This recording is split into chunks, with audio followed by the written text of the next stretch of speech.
Thank you so much. I feel a great sense of privilege. Over the last 25 years, through my work with compassion in world farming, I've been lucky enough to follow my passions.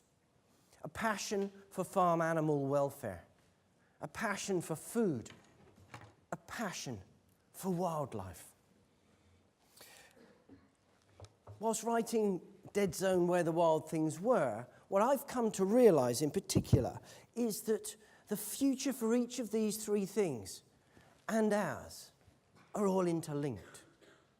Now, whilst writing Dead Zone, I've traveled to many colourful places, perhaps none more colourful than the Indonesian island of Sumatra. There, I have to say, trouble seemed to follow me everywhere. You could see it in my face. I knew the trip was going to be hard, but as soon as I got there, it got harder still, because the airline managed to lose my luggage.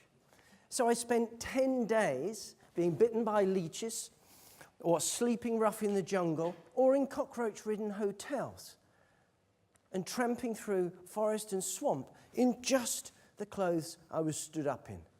Pity my companions. I tell you, even the cockroaches were complaining by the end of it.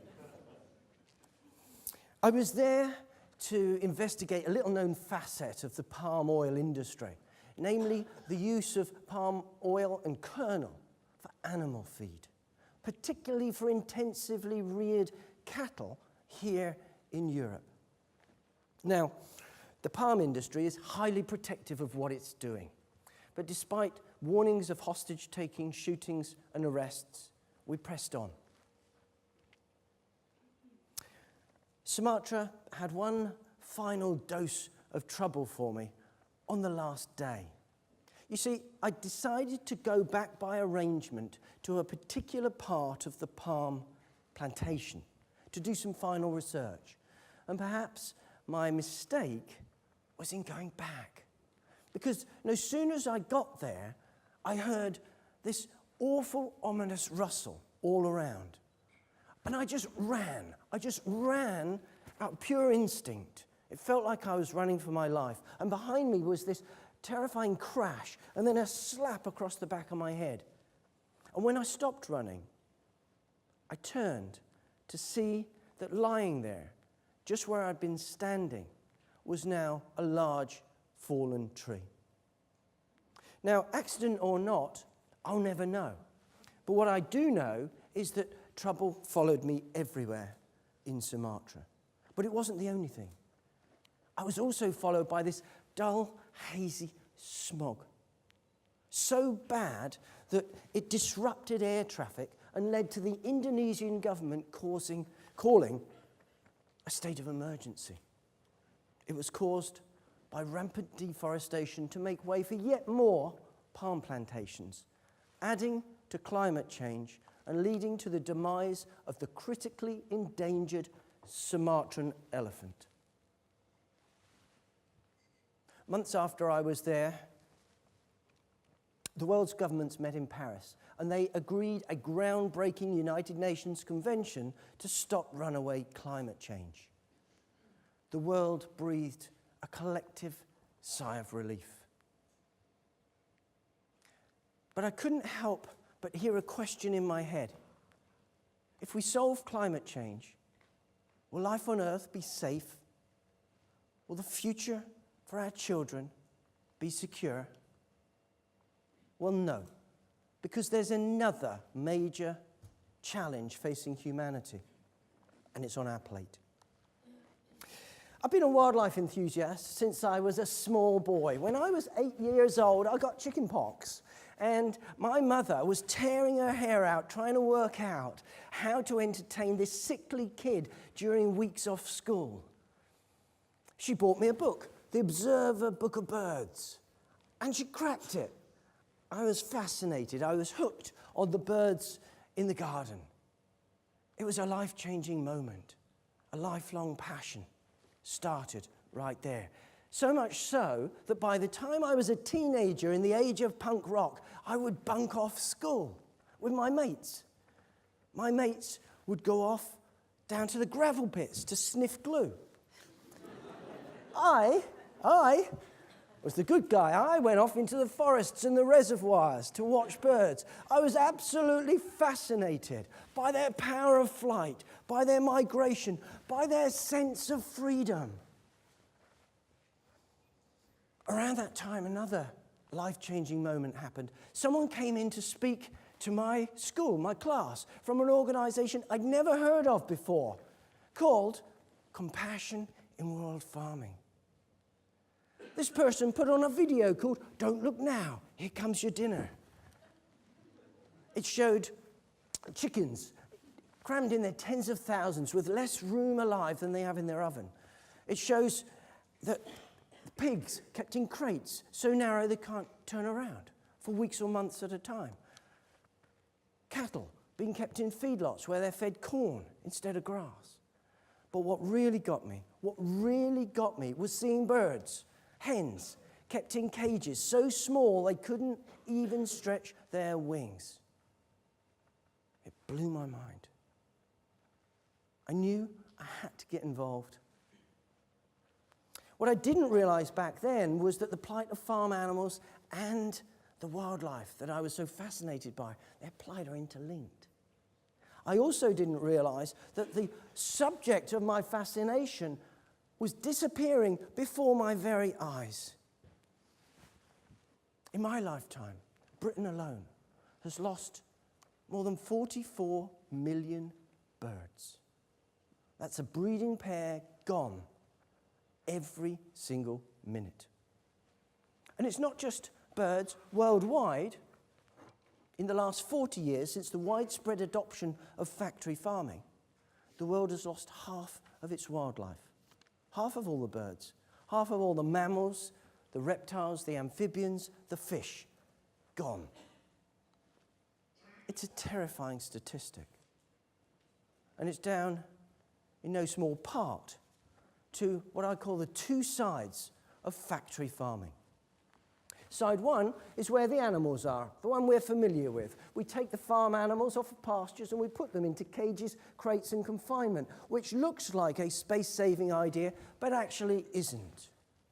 Because we then condemn vast acreages of relatively scarce arable land elsewhere for growing their feed, using often chemical pesticides and fertilizers.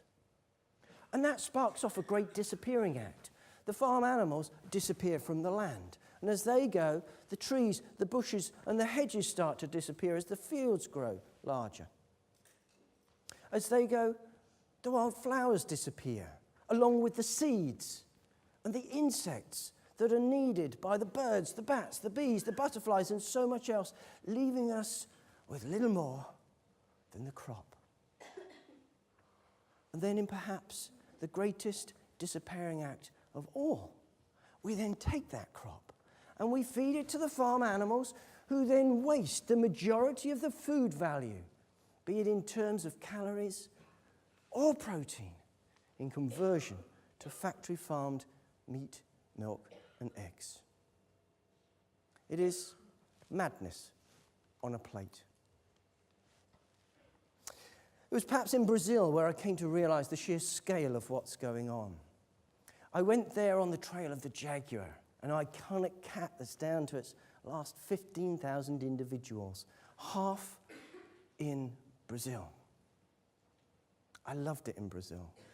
I drove along the 100-mile Trans-Pantaneira Road, and as I did so, I remember how the sun rose like a fireball, and all around was an explosion of life.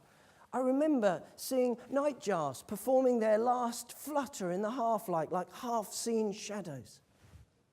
I remember seeing kingfishers darting for their breakfast, jacanas dancing on lily pads, family parties of the world's largest rodent just walking nonchalantly by the car. I loved it in Brazil, one of the most biodiverse regions on the planet. I never did see a jaguar in the wild, but I did learn so much more about their plight. Whilst I was there, I took a plane from a small place called São Félix, a place that the locals call the end of the earth. We flew in this plane at about 10,000 feet, and at that height, it feels like you can see forever, like you can see the curvature of the earth. And we took off over this wonderful rainforest that stretched away everywhere. I watched the mighty Araguaia River wiggle away like a giant serpent. And as we flew, I looked down and I started to notice that the forest started to wear bare. Just small patches at first, and then larger, and then chunks were gone. And then the forest was but an island in a sea of crop, of soya crop. And then it was gone. I remember looking transfixed on this vast landscape. Not a single tree or hedge anywhere. What I did see from time to time were teams of large combine harvesters sweeping the landscape like aerobatic teams.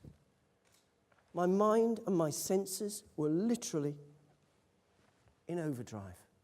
So much so that when the plane went into a cloud, it felt like a sense of relief, like the interval had come on a particularly intense theatre play. Because what I'd been watching was the lungs of the earth disappearing. What was all this soya for? Was it to provide for the voracious appetite of rampant vegetarianism? No. It's to feed factory farmed animals, many on other continents.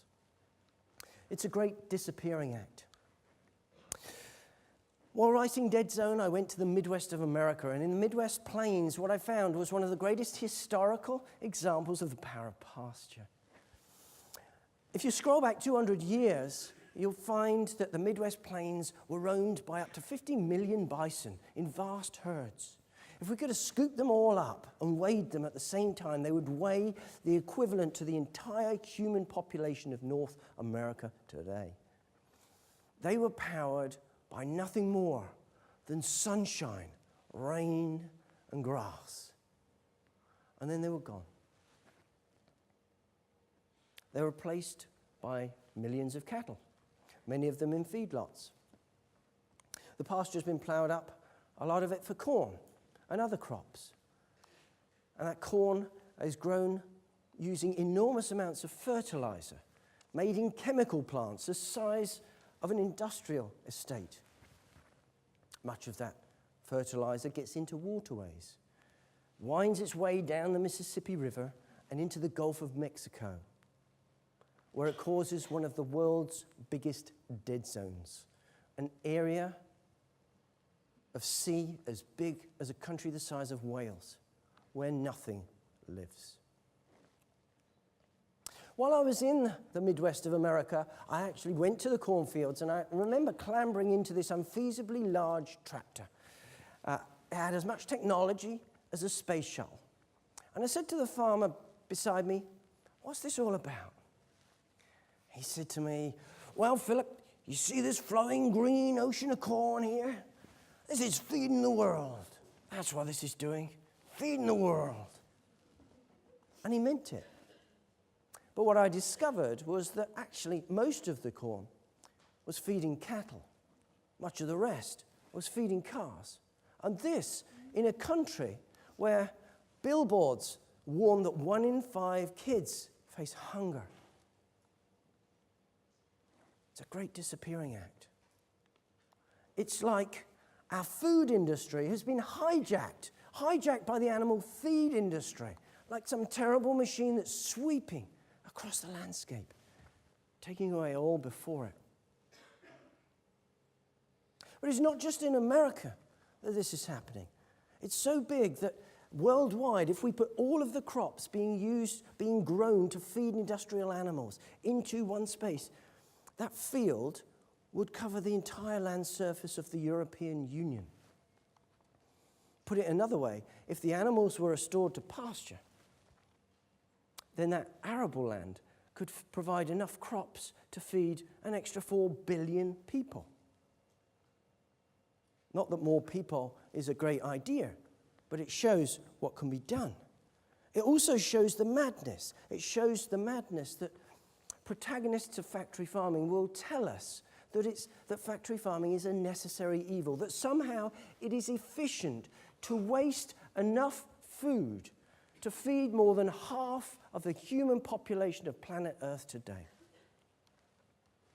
It's a great disappearing act. But it's not just farm animals and wildlife that's disappearing. Antibiotics are disappearing too. Half the world's antibiotics are fed to farm animals, much of it to ward off the diseases of intensification. As we've heard, bees are disappearing, even though we need them for a third of our food. But perhaps of even more concern is that our soils are slipping away. Soils take a pounding from industrial agriculture, amongst other things. So much so that the United Nations warns that if we don't do something, then we could have just 60 years left in the world's soils. And then what? Whenever I hear that statistic, it puts me in mind of my mother. My mother is the one who really encouraged me. She set me on this journey. She inspired me. She supported me. Perhaps not the bunking off school bit, but just about everything else. My mother passed away 14 years ago. She died of breast cancer. She was 64 years old.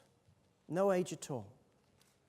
Now, a child born today could be younger than that when he or she witnesses the end of our soils, the death of our food system as we know it. Which brings me back to that question. If we solve climate change, will life on Earth be safe? Well, clearly not. But it doesn't have to be like this. What if we had a food system which, instead of all of this cruelty, this waste, this inefficiency, actually started to put things back, actually regenerated the soil naturally, that brought pollinators swarming back? What if it didn't need all those antibiotics and made wonderful homes for farm animals and the wild things too? Well, it can, and it does. And here's just some of the farmers that I've visited recently who are doing just this.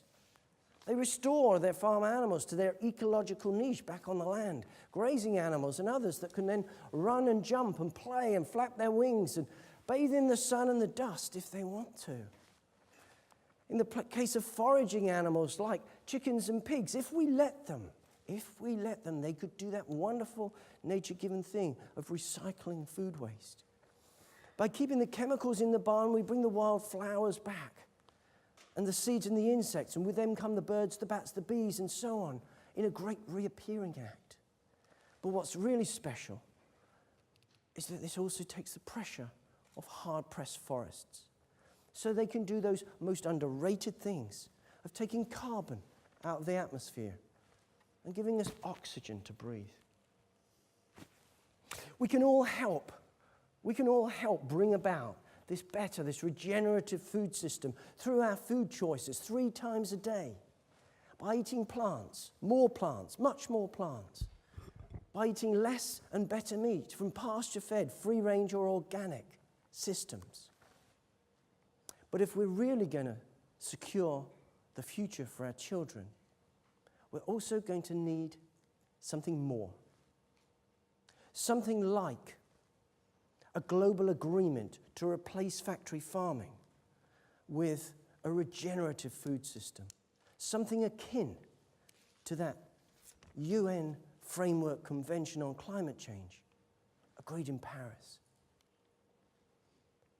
And what would this bring? Well, first I think we'd need to mobilize governments, civil society and corporations in a new zeitgeist in favor of a fusion between food, farming and nature. Instead of destruction, what it would bring is regeneration. Instead of cruelty to farm animals, the joy of living. Instead of decline, a future where the wild things thrive, and so do we. But we don't have much time. We're the last generation who can genuinely hand over a planet worth having as a legacy to our children. So let's make change happen. Let's change what's on our plate and bring about that glorious reappearing act whilst we still can, for all our sakes. Thank you.